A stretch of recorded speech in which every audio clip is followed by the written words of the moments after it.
va se refaire la cerise. Le podcast de l'expert vélo avec Michael Carminati. Chaque année, l'étape du Tour rassemble plusieurs milliers de cyclistes amateurs venus vivre le temps d'une journée l'expérience d'une véritable étape du Tour de France. Mais contrairement à une cyclosportive classique, l'étape du Tour est souvent une épreuve d'endurance extrême. Une journée entière passée à grimper, à gérer son effort et à préserver ses réserves d'énergie. Et l'édition 2026 s'annonce particulièrement exigeante, avec un parcours d'environ 170 km et plus de 5400 mètres de dénivelé positif. Cette arrivée à l'Alpe d'Huez promet d'être difficile, autrement dit une véritable journée d'alpiniste sur le vélo. Dans ce podcast, on va analyser les spécificités de cette édition 2026, comprendre pourquoi la difficulté ne se résume pas uniquement à la montée finale et surtout comment se préparer efficacement dès le printemps pour arriver prêt le jour J. On parlera préparation entre mars et mai, gestion de l'effort dans les grands cols, entraînement quand les routes de montagne sont encore fermées, mais aussi nutrition et hydratation, deux éléments souvent décisifs dans une épreuve qui peut durer entre 6 et 10 heures pour la majorité des participants. L'objectif de cet épisode est simple, vous donner les clés pour aborder l'étape du Tour avec lucidité, méthode et sérénité. Et pour ce faire, j'accueille Frédéric Hurlin. Salut Mika. Comment ça va Fred ? Bah écoute, ça va. On va attaquer un gros morceau là. Oui, tout à fait. Gros morceau, très belle étape cette année. L'Alpe d'Huez, au passage, dans mythique. l'Oisans, sera une épreuve phare, puisque pour la première fois dans l'histoire du cyclisme, l'Alpe d'Huez verra 2 arrivées consécutives pour les coureurs pros. Et puis, pour l'Alpe d'Huez elle-même, pour le territoire oisan, ça sera cette fameuse étape du Tour qui aura lieu un petit peu avant. On a déjà eu un podcast justement sur la logistique étape du Tour. Je vous invite à l'écouter pour savoir comment vous loger, vous héberger, même s'il est peut-être déjà un peu tard pour trouver des hébergements proches. Écoutez notre podcast pour avoir les tips de circulation, toutes ces choses-là. Je tiens aussi d'ores et déjà à remercier la Ultima Café. On est chez Lise Le Romain qui nous accueille à nouveau ici à Pras-sur-Arly. C'est notre camp de base. Ça a été souvent l'année dernière le cas. On a fait pas mal d'épisodes ici. On en refait cette année. Fred, tu feras, toi, l'étape du Tour ou pas ? Non, malheureusement, non, je suis en train de suivre mon équipe sur une autre épreuve. Et puis, non, il y a un petit peu trop de dénivelé pour moi. Ouais, non, j'aime bien l'alpinisme, mais pas à vélo. Alors, Fred, l'objectif justement d'une étape du Tour, c'est que tout un chacun, ils vont venir du monde entier, vont pouvoir vivre vraiment l'étape comme les pros, route fermée, il n'y a pas besoin de rappeler le format.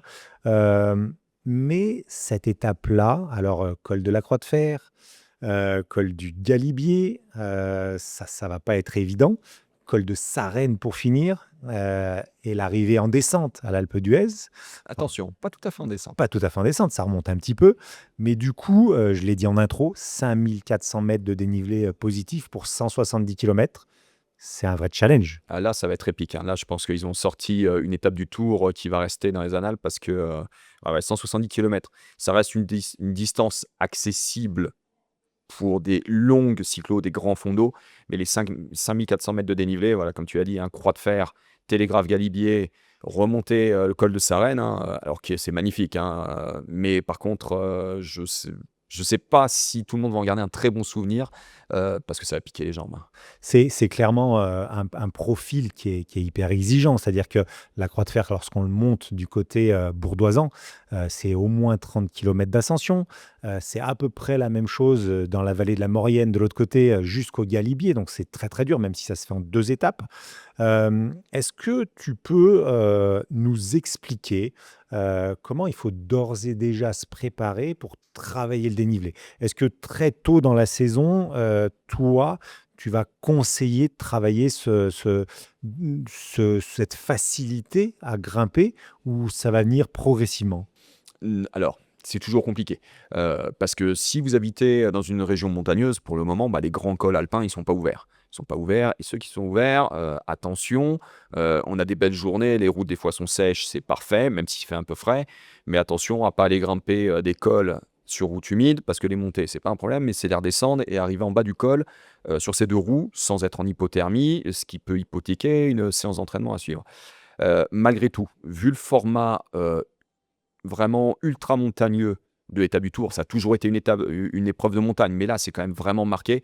Il va falloir s'y atteler dès le mois de mars, peut-être sur des bosses autour de chez vous, qui sont des bosses pas très hautes, mais commencer à empiler la D+, quand même assez tôt en saison. Alors pour différentes raisons, hein, pour se préparer physiquement, mais pour valider aussi que matériellement, on est au point. D'accord, le matériel, on en parlera peut-être un petit peu plus tard. Hem, Parle-nous de cette fameuse durée d'effort. Alors, comme tu l'as dit, ça enfin, ou comme on l'a dit en introduction, pardon, ça va durer entre 6 heures pour les bons, Pour être très bon, hein. très bons, et puis ça peut aller jusqu'à 12, 13. Enfin, je n'ai pas regardé les barrières horaires, mais ça peut vite être un chantier Ah, ce sera ou tout au-delà des simplement 10 heures très facilement, hein. voilà. Du coup, comment, on gère cette durée d'effort? Alors, il va falloir une grosse endurance. Une grosse endurance parce que monter le col de Sarenne en lui-même, monter la Croix de Fer, d'accord, c'est déjà des épreuves en elles-mêmes, d'accord. Mais encore une fois, monter le col de Sarenne quand vous avez enquillé la Croix de Fer, Télégraphe, Galibier, euh, la descente du col du Lautaret, qui peut être un temps mort, qui peut vous sortir un petit peu de la course. C'est un petit peu particulier, hein. C'est presque, à mon sens, avec la vallée de la Maurienne, les deux moments un petit peu clés. Parce que vous pouvez descendre la Croix de Fer et être dans la vallée de la Maurienne avec un vent de face, et donc ce ne sera pas un moment super reposant pour grimper de nouveau. Et le col du Galibier, pour ceux qui connaissent, alors au début ça descend un petit peu, et puis derrière, bah, il va falloir quand même pédaler. Il va falloir quand même pédaler, il y a quand même plein d'endroits où il y a du replat, donc bien sûr, globalement, c'est de la descente, c'est une descente de col, mais c'est pas si simple que ça. Et donc vous arrivez dans le col de Sarenne, qui est un col exigeant. Alors j'espère que le revêtement sera refait, parce que c'est quand même une route de montagne qui est assez abîmée l'hiver. Je pense que là-dessus, les services techniques, la direction départementale des territoires va faire ce qu'il faut pour que ce soit bien praticable. Mais c'est pas une route qui rend très bien. On monte en altitude, donc il y a quand même le facteur altitude qui rentre en ligne de compte sur la performance. Ça fait quand même une très très très longue journée. Donc je pense que viser les 8, 10 heures, 12 heures d'effort, c'est quelque chose qui sera totalement cohérent. Il va falloir donc une grosse endurance. On sort d'un hiver où potentiellement vous habitez en plaine, vous avez pu rouler, c'est très bien, mais pour les gens qui habitent un petit peu plus dans nos régions, où il a été un peu compliqué de rouler longtemps l'hiver à cause des conditions hivernales, il va falloir tout de suite remettre le pied à l'étrier pour enquiller les kilomètres. Au niveau nutrition, c'est-à-dire que souvent on conseille, tu me dis si je me trompe, de manger, toutes les demi-heures, un gel, une barre. Mais du coup, quand on part pour 13 heures, si on fait le calcul mathématique, ça fait vite au moins une vingtaine de choses à emmener dans ses poches. Comment ça se gère ça? C'est-à-dire que, du coup, il faut vraiment prévoir le coup, à la base, quoi? Alors, d'un côté, ouais, ça veut dire beaucoup, en tout cas, de glucides, beaucoup de glucides par heure. Sur une épreuve de 6 heures, ça sert à rien de chercher à monter sur les apports de glucides qu'on retrouve sur une étape du Tour de France où les coureurs sont capables de monter à 150 grammes de glucides par heure, mais ils ne font, entre guillemets, que 3h30, 4h30 de vélo. Donc l'estomac ne surcharge pas trop. Là, vous imaginez, sur 10 heures d'effort, ça va faire une quantité de sucre importante et l'estomac va plus pouvoir digérer. Donc déjà, nous, on va être un petit peu plus bas en grammage.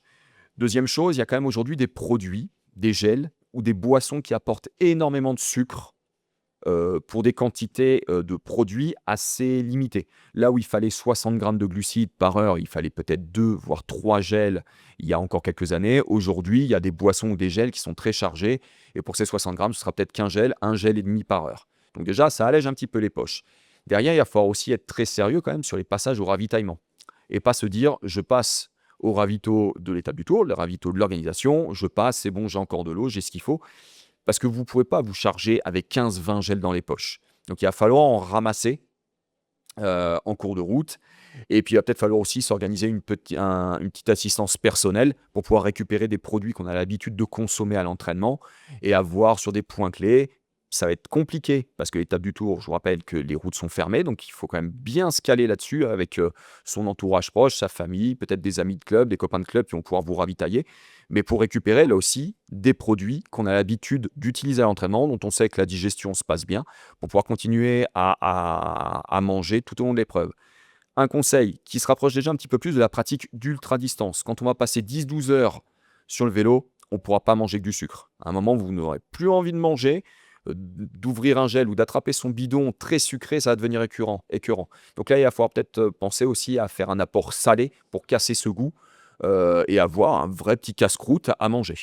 Est-ce que l'estomac peut saturer de glucides, enfin de trop d'apports de gel énergétique et boissons énergétiques et barres énergétiques, pardon? Ah, ça, c'est certain. Ok. Il est fort probable qu'il y ait des nausées, qu'il y ait des... Alors, si vous consommez trop vite, l'estomac, il va saturer, les glucides vont pas pouvoir traverser les parois de l'estomac et de l'intestin pour aller dans le sang et être mis à disposition des muscles. Donc, on va être nauséeux, on n'aura pas envie de s'alimenter. Donc, d'un seul coup, on va faire un peu les deux extrêmes. C'est je me suralimente, l'estomac ne veut plus, je suis nauséeux, j'ai arrêté de m'alimenter, je finis en hypoglycémie, paradoxalement.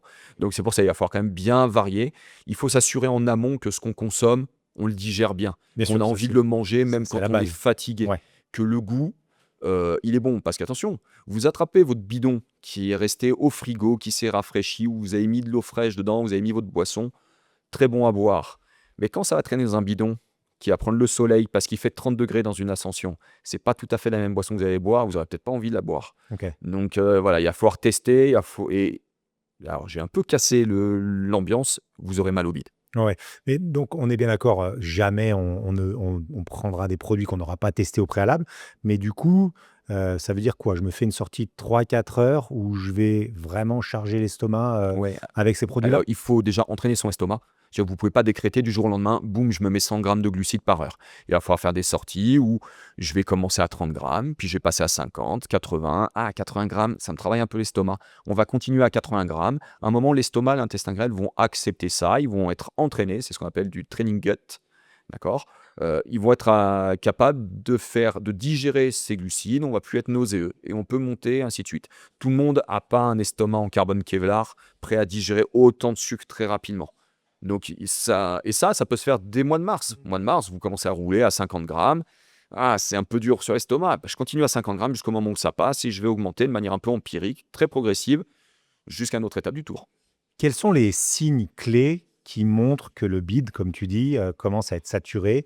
Est-ce qu'on peut détecter ça un peu en avance? Ouais, assez rapidement, vous allez être nauséeux, hein, d'accord? Vous allez sentir que votre gel, votre boisson, vous avez du mal à digérer et par exemple, vous avez plus envie de boire de boisson énergique, vous avez envie de boire de l'eau pure.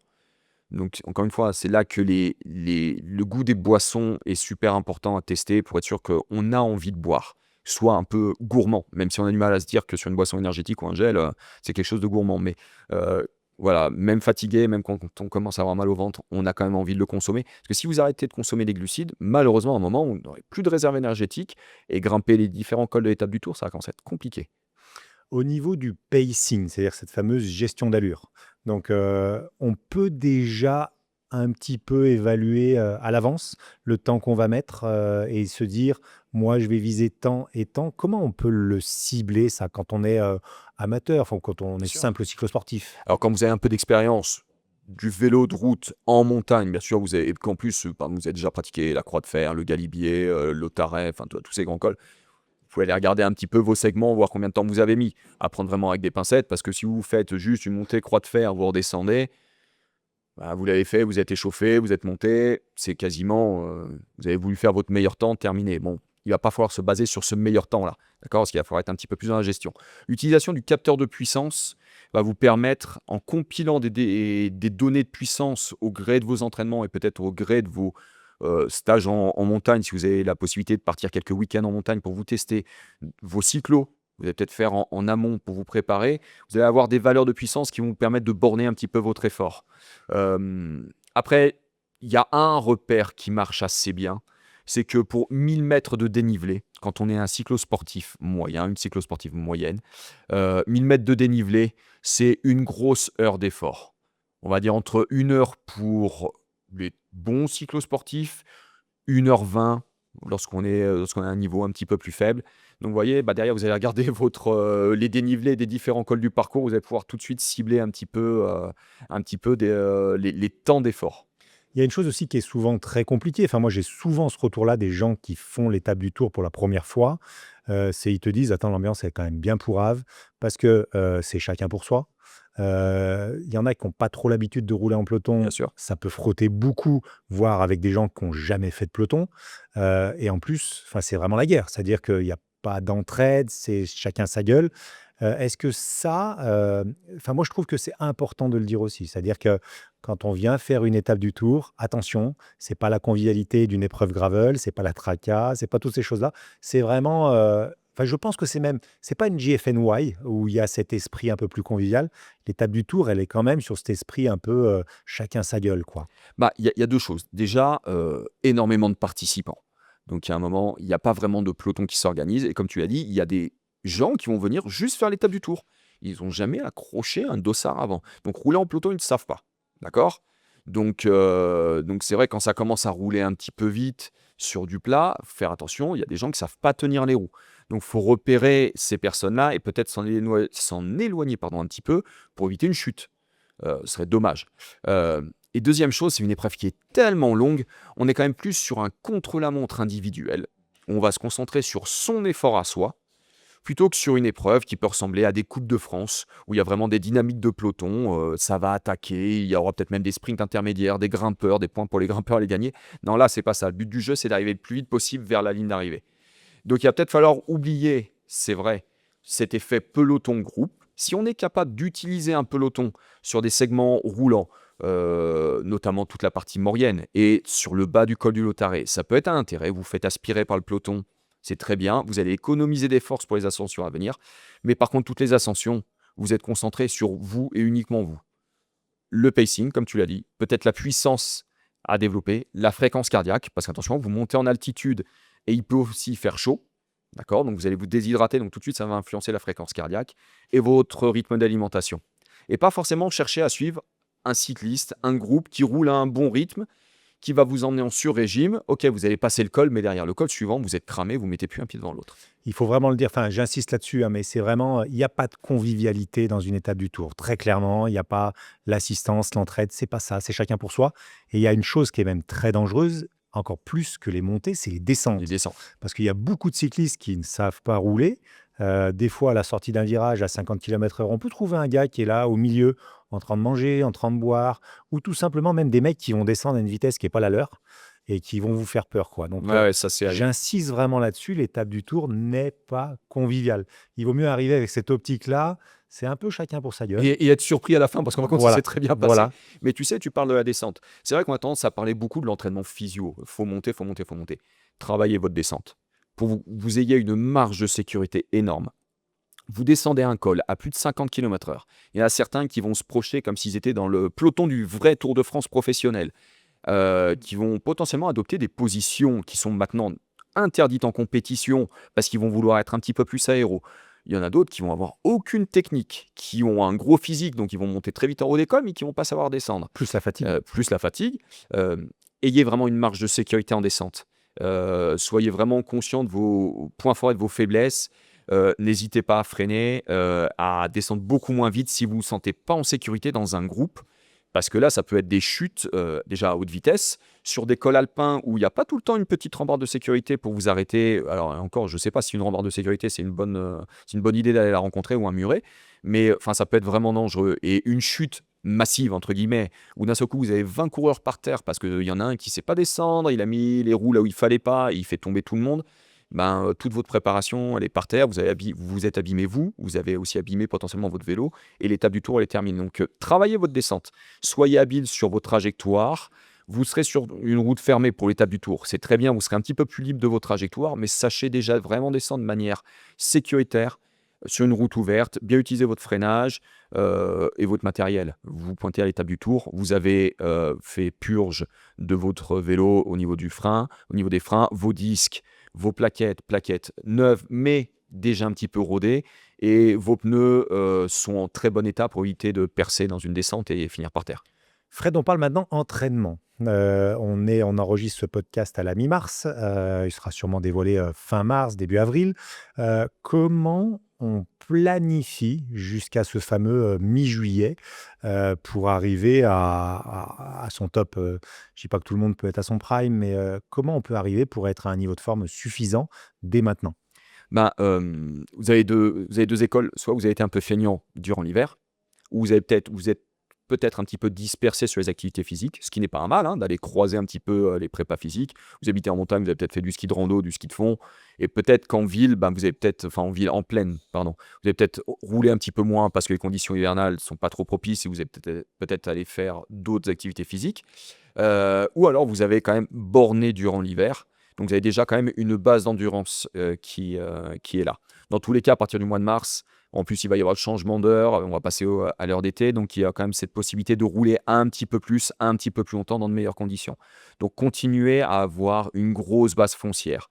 Par contre, vous ne pouvez pas faire que ça. Il va falloir quand même ajouter peu à peu quand même de l'entraînement en intensité si ça n'a pas été fait durant l'hiver. Justement, si vous étiez plutôt dans le côté cigale, tranquille durant l'hiver, si vous n'avez pas fait la fourmi, il va quand même falloir remettre de l'intensité. Encore une fois, le but, élever sa vitesse de croisière sur 170 km et 5400 mètres de dénivelé. D'accord. On dit toujours qu'à l'entraînement, ça sert à rien d'aller faire autant de bornes que le jour de la course. C'est-à-dire que ce travail spécifique, il va nous aider sur des sorties de 2 heures, 3 heures, à tenir les 6-8 heures.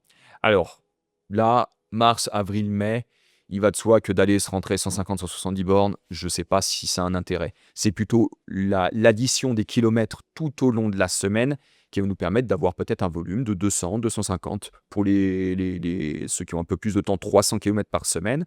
Par contre, il est clair qu'à partir du mois de juin, il va quand même falloir aller se confronter à ces 170 km, 180, peut-être 200 km de vélo pour passer D'accord. du temps sur le vélo. Il faudra le faire au moins 1 ou 2 fois, quoi. Ouais, je pense que c'est dépasser les 170 km, c'est nécessaire. D'accord. Ça veut dire que, en gros, juin, il faut que je fasse une sortie de 5-6 heures Ah ouais, ouais, ouais, en ouais, ouais. montagne? Ouais, ouais, je pense qu'on va dire mi-juin, se rentrer 150, 170 km et début juillet, aller se rentrer à un 190, 200 km. Si vous avez le temps, bien sûr, si vous avez la possibilité. Et si en plus ça, ces 2 sorties, vous avez la possibilité de les mettre en montagne pour aller vraiment vous confronter à des cols, peut-être même une reco intégrale de l'étape du Tour, ou un week-end un peu choc où vous allez reconnaître une première partie le samedi et une deuxième partie le dimanche, ça peut être une bonne idée. Alors, pour celles et ceux qui habitent en plaine, on a tous autour de chez nous des petits cols, des petites bosselettes. Faire de la répétition en bosse, ça, c'est, c'est, c'est- c'est efficace pour progresser. Ouais, ouais, parce que c'est presque un petit peu plus agressif que de grimper à un col pendant 1 heure et demie, 2 heures. On va se poser sur son allure, on va pouvoir grimper au sommet. On y arrivera au sommet. Ça prendra le temps que ça prendra. Par contre, si vous êtes dans un endroit qui est juste vallonné, allez se faire des bosses qui vont durer 5, 10 minutes, un quart d'heure, mais de manière répétitive parce que votre parcours, vous l'avez construit de cette manière. Les gens que j'entraîne connaissent bien la fameuse séance multi-boss. En général, ils me maudissent. Mais ça, c'est quand même assez corrosif, c'est usant. Vous allez grimper en plus à un tempo un petit peu rapide parce que vous savez que c'est pas très long. À peine descendu en bas de cette bosse que potentiellement vous en avez déjà une deuxième qui se profile et ainsi de suite. Et vous allez pouvoir grimper sur différents modèles de pédalage, soit assis, assez véloce, peut-être un petit peu plus en force avec des passages en danseuse. Donc c'est quand même assez varié. Et plus vous aurez l'accès à des bosses plus longues, parce que potentiellement les cols alpins vont se déneiger, plus vous allez pouvoir vous confronter à des sorties avec des ascensions plus longues. Et en plus, vous allez pouvoir caser de cette manière-là des séances d'allure un peu spécifiques d'ascension de col, où vous allez pouvoir vous tester sur un wattage bien précis qui vous permet de grimper pendant 1 heure et demie, 2 heures jusqu'au sommet d'un col. D'accord. Donc, toujours ce fameux stress de l'organisme. Et puis, bien évidemment, récupération. Bien sûr, ah bah ça c'est quelque chose qu'il va falloir vraiment moduler. Ces sorties longues, ces séances un petit peu punchy d'intensité et quelques coffee rides, ces séances de déroulage où on va rouler à une intensité très basse pour récupérer encore plus vite que si on était vraiment sur la récup passive où on attend que ça se passe. Ça permet quand même, de cumuler plus d'heures de sel par semaine et d'activer des mécanismes physiologiques qui permettent de réparer un petit peu plus rapidement les muscles qu'on a fatigués. Est-ce que pour progresser, enfin, ou pour envisager une étape de montagne, je dois forcément faire de la zone 2 en montagne, sachant que c'est souvent difficile, ou le fait de rouler beaucoup au plat sur de la zone 2, mes exercices, des choses comme ça, si je mets pas forcément les pieds dans la montagne, je vais quand même avoir des marges de progression. Bien sûr. Ah oui, oui, faut pas se dire, que toutes les séances d'intensité doivent se faire en bosse. C'est vrai que c'est une facilité de développer de la puissance, de la force lorsqu'on se bat contre la gravité. Par contre, c'est très, très dur de faire des séances d'intensité sur le plat. On peut imaginer quelqu'un qui habite, Pays de Loire, en bord de mer, sur la côte atlantique, qui a pas de dénivelé. Il va pouvoir quand même se préparer de manière, très efficace sur des routes sans dénivelé. Par contre, ça va demander une petite adaptation quand même sur les watts à développer et ça va demander de développer par contre des gros braquets et pour développer de la force et emmener ensuite du braquet en montagne, ce sera pas mal. Fred, il y a une chose en montagne qui est super important, pardon, c'est de contrer la gravité. Ça, on le sait. C'est le concept. Mais l'idée, c'est que, est-ce que si on arrive à perdre 2, 3 kilos sur une course comme celle-ci de 10 heures, l'impact, il est quand même super important, non? Alors, oui, oui et non. Heu, Tout dépend de quel est ton poids de base. Si tu es déjà ultra affûté, vouloir perdre du poids, attention. Vous êtes déjà assez affûté, vous êtes quelqu'un d'assez léger, vous perdez du poids, vous enlevez un peu des cartouches de votre bandoulière ou de votre chargeur. À un moment, vous risquez de le payer et de le payer justement au mauvais moment. Peut-être au moment de l'étape du tour, vous allez être très fatigué par votre préparation parce que vous aurez perdu du poids. Vous sortez d'hiver avec quelques kilos de trop, vous n'êtes pas à votre poids de forme. Bien sûr, une baisse progressive du poids de corps pour arriver vers un poids de forme au moment de l'étape du tour, vous serez gagnant. Et encore une fois, oui, c'est du poids à porter en moins au sommet des cols. Mais il faut quand même vraiment faire attention parce que c'est une notion sur laquelle moi je suis toujours très, je fais très attention à ce que je dis et l'image qu'on peut renvoyer. Et notamment l'année dernière, ça a un peu fait parler avec des cyclistes très secs. Si c'est bien contrôlé, que c'est fait progressivement, pourquoi pas? Faut pas que ce soit brutal. Faut pas que ce soit fait n'importe comment, parce qu'encore une fois, vous allez enlever des choses à votre organisme. Et faut pas croire, le gras, notre organisme, il en a besoin. Notre organisme, il fonctionne, notre cœur, il accélère grâce à des hormones. Nos muscles se contractent grâce à un influx nerveux, mais aussi grâce à des ordres hormonaux. Pas de gras, certaines hormones, on ne les produit pas. Et c'est notamment chez les femmes, et j'ai la chance d'encadrer majoritairement des femmes. Je fais très attention à ce que je dis et à la manière dont on amène les choses. Et lorsque j'entends certaines de mes cyclistes me dire: «Ah, j'aimerais perdre 1 kilo», ouais, mais attention, tu es déjà très affûté. Tu vas perdre 1 kilo. Sur le coup, peut-être que à court terme, tu vas sentir vraiment un bénéfice en course. Sur du long terme, attention, c'est tu viens de t'enlever certaines substances dont tu as besoin pour pouvoir fonctionner tout au long d'une saison. Il faut faire attention à ça. Ouais, tu fais référence au débat qu'il y avait eu entre Pauline Ferrand-Prévot et Notam Demi Vollering notamment. Ouais, notamment. Demi qui avait dit, voilà, moi je préfère avoir mon cycle hormonal correct, et avoir des perturbations que rien, quoi. Voilà, mais c'est aussi vrai chez l'homme, hein, d'accord? À un moment, on s'assèche trop, on met plus un pied devant l'autre, hein, donc il faut faire attention à ça.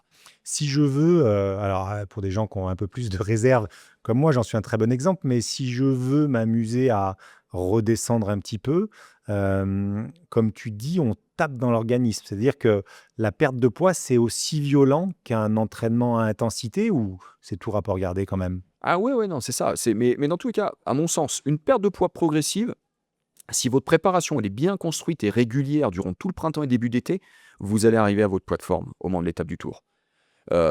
Souvent, bah, notamment, lorsqu'on prend de l'âge, bah, on met un petit peu plus rapidement en réserve, et notamment en réserve de gras, tout ce qu'on mange donc à partir du moment où on baisse un petit peu le volume d'entraînement l'hiver, bah, malheureusement, on met en réserve. Mais à partir du moment où vous allez empiler les heures de sel, ouais, vous allez taper dans les réserves. Ou, sur une journée, on imagine un dimanche qui est un peu la journée typique pour la sortie longue. Vous allez peut-être ingérer 2 500-2 800 calories. Si vous allez rouler 4 heures, vous êtes déjà pas loin de la dépense énergétique de ce que vous avez ingéré. Et après, vous avez tout le reste de la journée. Vous avez roulé 4 heures, il vous reste encore 20 heures à vivre, d'accord? Sur lesquelles vous avez consommé des calories. Donc ça va être une journée où vous allez être déficitaire. Donc immanquablement, vous allez taper dans vos réserves. Vous allez faire une sortie, une séance d'intensité, vous allez taper dans vos réserves. 1 heure de séance d'intensité, c'est plus de 1000 calories. D'accord? Et je vous rappelle que sur une journée, un sédentaire, une femme, ça va être 2000-2200 calories, un homme, 2500 calories, 2600 calories. Vous avez vu déjà, en 1 heure, vous êtes déjà à quasiment un tiers ou un quart à un tiers de votre dépense énergétique de la journée. Et derrière, il vous reste encore 23 heures de vie, d'accord, sur lesquelles vous avez consommé de l'énergie. Donc, l'addition de toutes les séances tout au long de votre préparation doit vous amener naturellement vers votre poids de forme. Et pas chercher à baisser, se dire en un mois, allez, je fais un moins 2 kilos. Mauvaise idée à mon sens. Fred, au mois de juillet, il y a 2 configurations possibles lorsqu'on fait une course, en montagne, parce que là, on est en très haute montagne. Il y a la canicule, et puis il y a aussi l'effet complètement inverse, qui est le mauvais temps et souvent, c'est quand il fait mauvais temps, il fait mauvais temps. C'est des conditions même extrêmes quelquefois. Est-ce que tu peux nous donner les 2 types, enfin les 2 typologies? C'est-à-dire s'il fait très chaud, est-ce qu'il y a des choses on se doute bien qu'il y a l'hydratation, mais est-ce qu'il y a d'autres choses qu'il faut se préparer à aborder? Bah, alors, la configuration la plus idéale, encore que, Bien sûr, c'est le côté un peu ensoleillé, il va faire chaud. Dites-vous que quand vous allez grimper un col alpin, vous n'allez pas monter très vite et la température elle va monter très très rapidement, ça peut devenir assez insupportable.